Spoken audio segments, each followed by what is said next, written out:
Negotiations to remake the North American Free Trade Agreement resumed Wednesday amid increasing concerns of a breakdown, with President Trump continuing to threaten to withdraw from the pact and the administration planning to push several contentious proposals across the table over the next few days.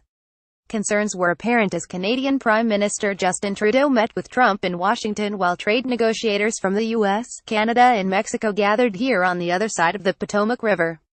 As Trump talked about the possibility of not reaching an agreement on NAFTA, saying he could see the U.S. and Canada doing a bilateral deal to replace the pact, Trudeau maintained a straight face. Asked whether he would be ready to sign a deal only with the U.S., Trudeau answered in French, "We're negotiating at the moment." In 3 earlier rounds of NAFTA talks, negotiators found common ground on customs and trade facilitation, e-commerce rules and other less controversial matters that would update the 23-year-old agreement. But with a goal of wrapping up negotiations by the end of the year, U.S. officials are now expected to get to the crux of the talks with proposals that they see as central to advancing Trump's America First agenda, even though some of those ideas are fiercely opposed by not only Mexico and Canada, but by U.S. business interests as well. One proposal would allow NAFTA to expire after 5 years unless all 3 countries agree to renew it, according to persons who have been briefed by U.S. trade officials. The so-called sunset provision is ostensibly aimed at giving the administration a way out, or at least greater leverage, should there be little or no improvement in the U.S. trade deficit with Mexico or Canada, something that Trump has persistently regarded as the measuring stick of whether trade agreements are working, despite widespread criticism from economists who say such thinking is flawed. Critics of a sunset clause include the U.S. Chamber of Commerce, whose leader, Thomas Donahue, described it as one of several poison pill proposals that could doom the entire deal. "We all know that certainty and stability are crucial to successful trade relationships, and necessary to foster a pro-investment environment that drives economic growth and job creation," he said in a particularly forceful speech Tuesday in Mexico City. "This clause would achieve the opposite effect. We've reached a critical moment," Donahue added. The chamber has had no choice but to ring the alarm bells. The U.S. auto industry, in particular, has ramped up lobbying efforts in recent days.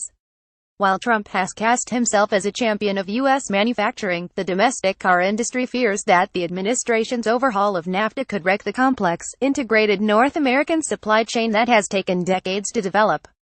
Under current NAFTA rules, vehicles that are manufactured with at least 62.5% of contents from any combination of the 3 countries can be shipped from one NAFTA nation to another without paying duties. Trump's trade officials want to raise that origin of content requirement to as much as 85%, which would make it more costly for U.S. car firms to source parts from non-NAFTA countries. But, more significantly, U.S. negotiators are expected to seek a new requirement that 50% of the contents of autos are made in the U.S. before those goods can be shipped across North American borders without duties. Opponents of a U.S.-specific content clause argue that such a provision is contrary to a trade agreement whose basis is the North American regional economy, not any individual country. On top of that, U.S. auto executives say that carrying out that mandate would be a bureaucratic nightmare and costly, ultimately making cars more expensive for consumers. Mexican officials, in particular, have recoiled at a country-specific rule of origin as their nation has attracted many auto parts and assembly operations in recent years that employ hundreds of thousands of workers. Other thorny issues that are likely to come up in this 4th round of talks include a U.S. proposal to weaken the right of private investors and companies to sue governments, a provision that has strong backing from organized labor and civil society groups.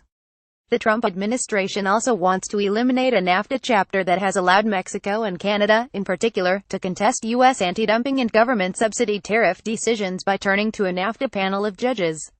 U.S. trade officials have told outside advisors that they are planning 7 rounds of talks before Christmas. Their hope is to have a deal in principle in place by the end of the year, or early 2018 at the latest, to avoid political complications in Mexico's presidential vote in the summer and the U.S. midterm elections later in the fall.